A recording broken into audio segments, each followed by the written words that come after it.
Hi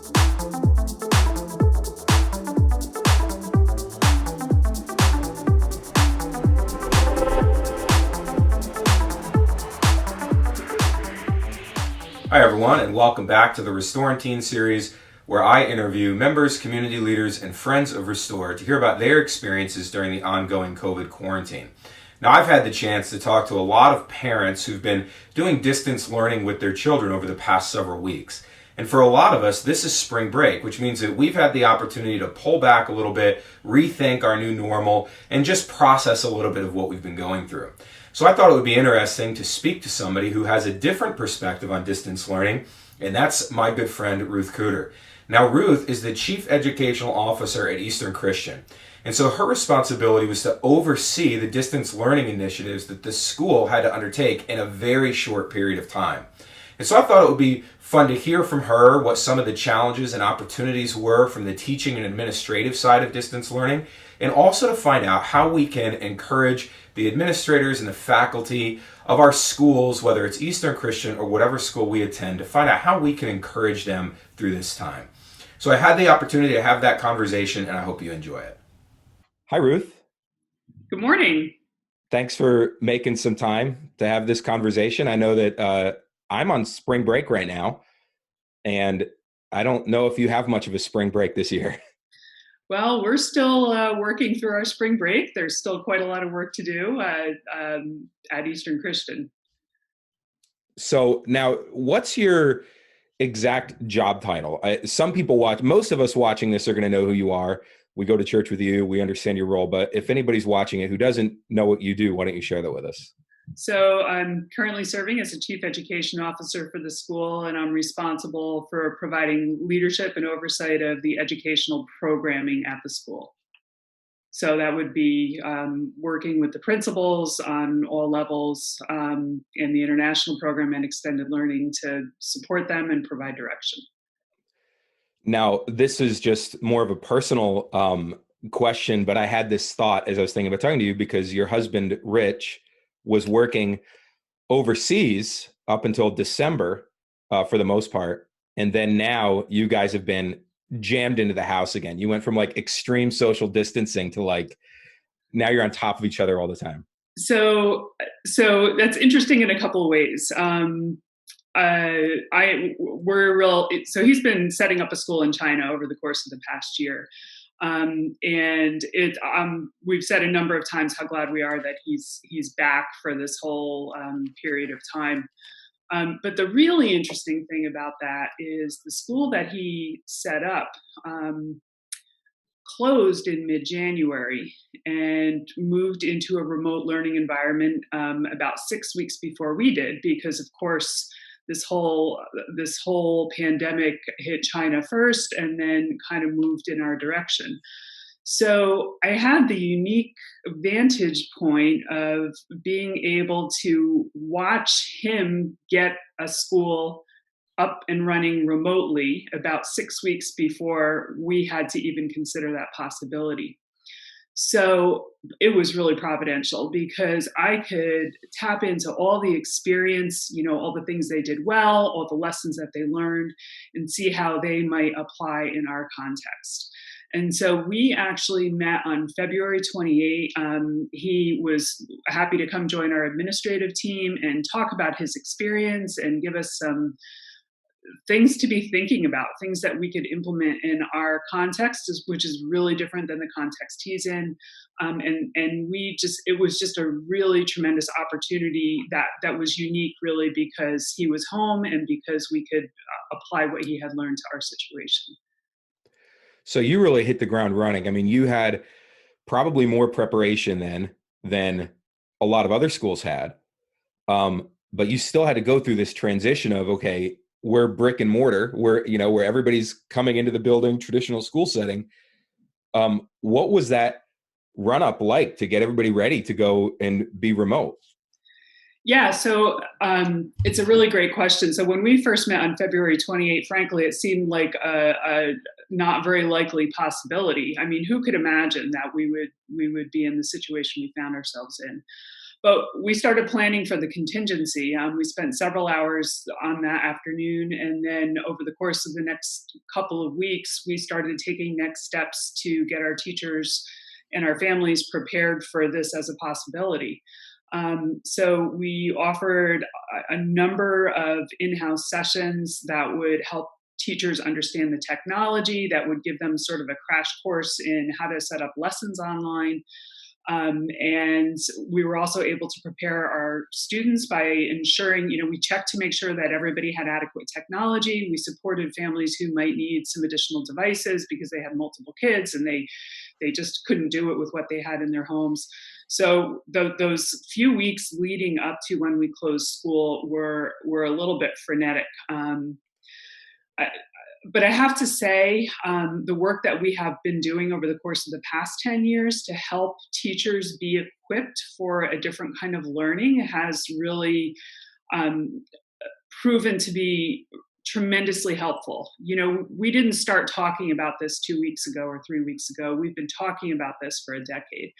The other real gift that we've had is also a member of Restore, Ben Spoolstra, and his contributions to the school over the course of the past year and a half have been tremendous in just ensuring that our technology is strong and that everybody is equipped for the technical pieces of moving to an online platform. Yeah, that Ben's work. I mean, one of the things being we were already set up in the Google ecosystem, Mm-hmm. and that was huge because that has been the backbone of our distance learning, really, using Google Classrooms, Google Meet. And it was such a smooth process, at least for me, even for, our second graders to log in and then be able to use those resources with the teachers. Yeah, I'm really glad to hear that. We've been very intentional about getting feedback on a weekly basis from our families because it is really such a new experience for all of us. And we've worked real hard to make adjustments as that feedback has come in.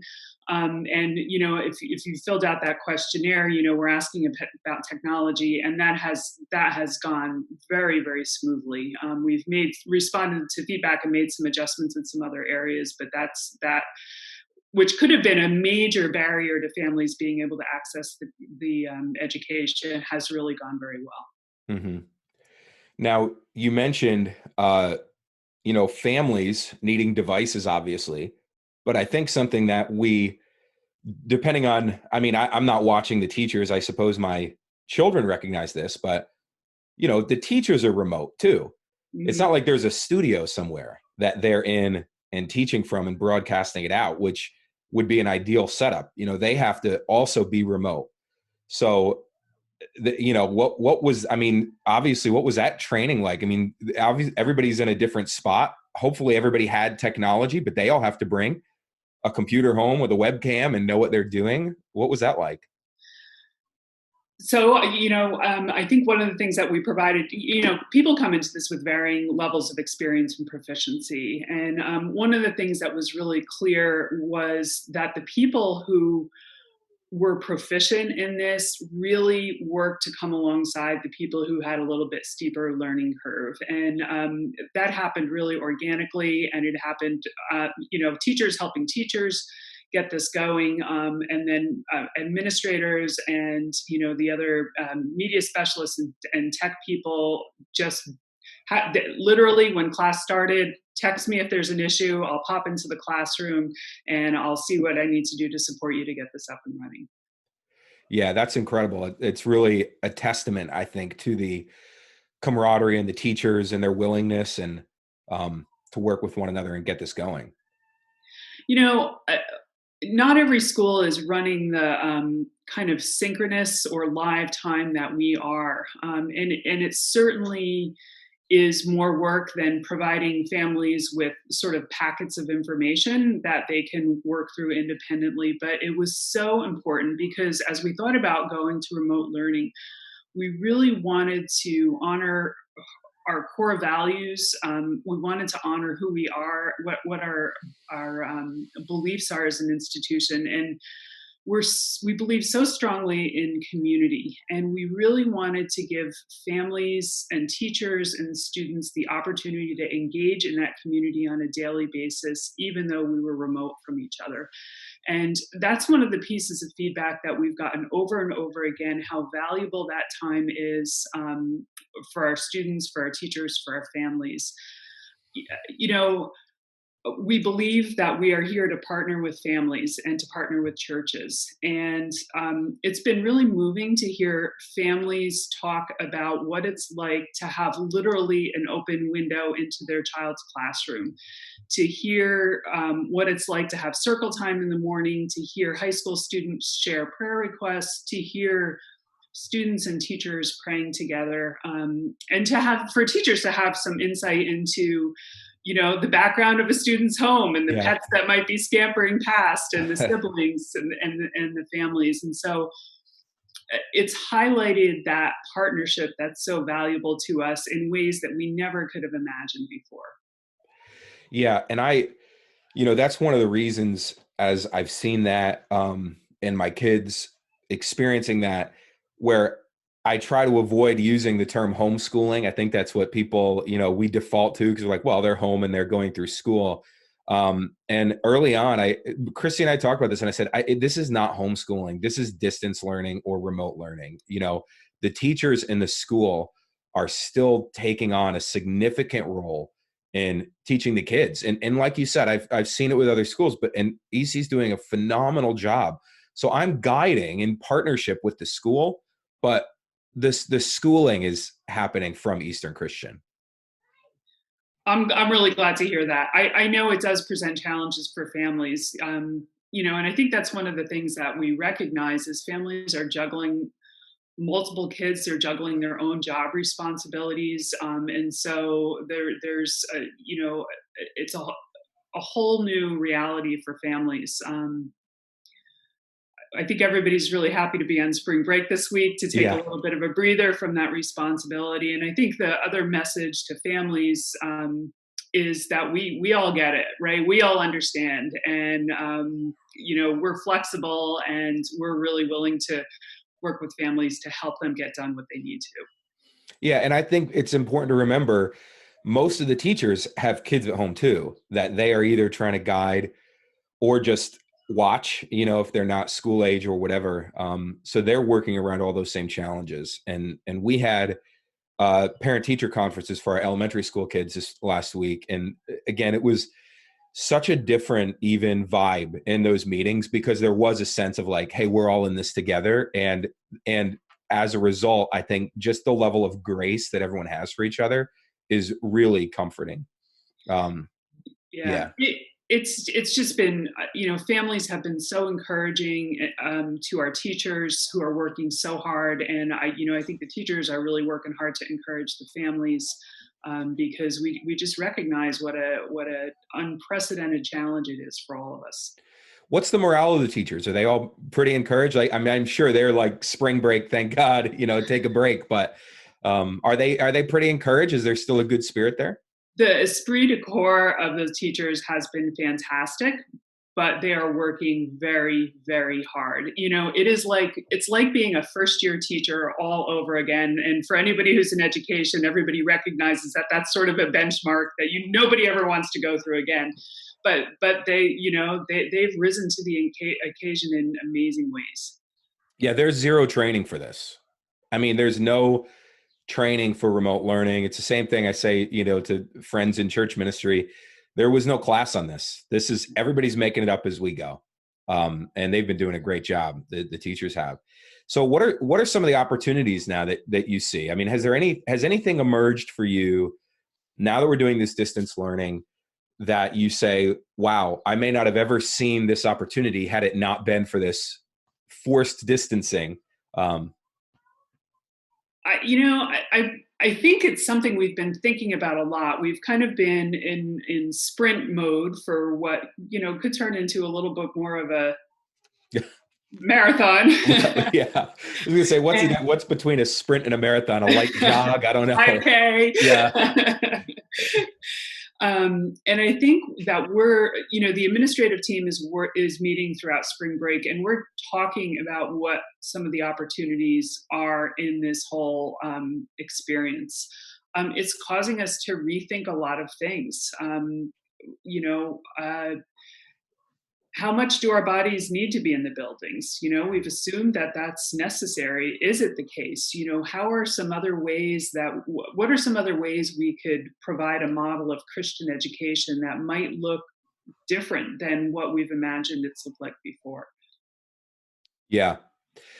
Yeah, that's I think for everybody, again, that's, at least I can speak for church ministry, that's like all of a sudden you're confronted with it, you're forced to change, and there are challenges along the way for sure, but there are also things where you go, why weren't we doing this before? Like it's not this particular aspect of ministry, this thing is not that much of a challenge. And it seems to really be impacting people in a way that is going to help them carry on in the future better than what we were doing before. We were never forced to make those changes. Absolutely. Absolutely.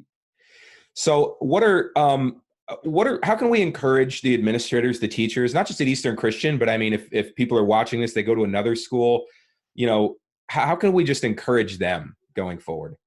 I think it's interesting, right? Because the ways you might normally support and encourage people are challenging even now.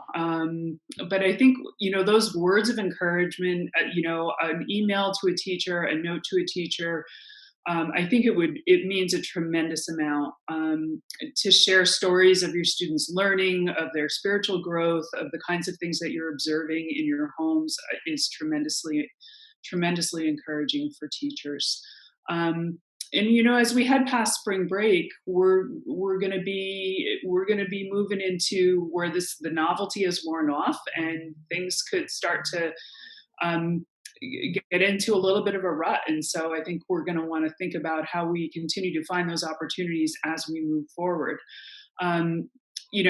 Families and the creative minds around the school have put together some real fun things. The Spring Break Challenge, if you follow that on social media, where even some of those fun little celebrations can, be going on. They break up some of the tedium of the day and are just a real fun way to engage in community as we move forward. Well, I know that I am extremely biased as a parent and a board member and all the ways that I'm involved with the school, but I really have been just blown away by the creativity of the teachers, their ability to pick this up, by your leadership, Tom's leadership through this whole thing. It's just been, I know we can't be together as a school, and it feels weird at times, but on the other hand, it just feels so stable, thanks to really everyone who's making that happen. So I've just been so encouraged and just want to let you know that. Well, thanks really for your kind words. I think it's just highlighted the strength of the team that we have, the strength of the teachers. I think we knew how excellent they were, and to just be able to see them take on this whole new challenge in a way that has been just exhibited excellence throughout has just been fantastic. Well, I really appreciate you making some time for me as well. I know, like I said, I know it's not really spring break for you. There's a lot that needs to be worked on as we head into the next part of this year. But I appreciate you taking the time and having a conversation. Thanks, Jeremy. Yep. Have a nice day. You too. Well, that's all I have for you today, and I hope you enjoyed the conversation that I had with Ruth. If you've been enjoying this series of videos, please feel free to share them on Facebook, like them on YouTube, or subscribe to our YouTube channel. And as always, if there's anyone that you want to hear from, please let me know, and I'd be happy to set up a conversation. In the meantime, stay safe, stay well, and have a wonderful Easter.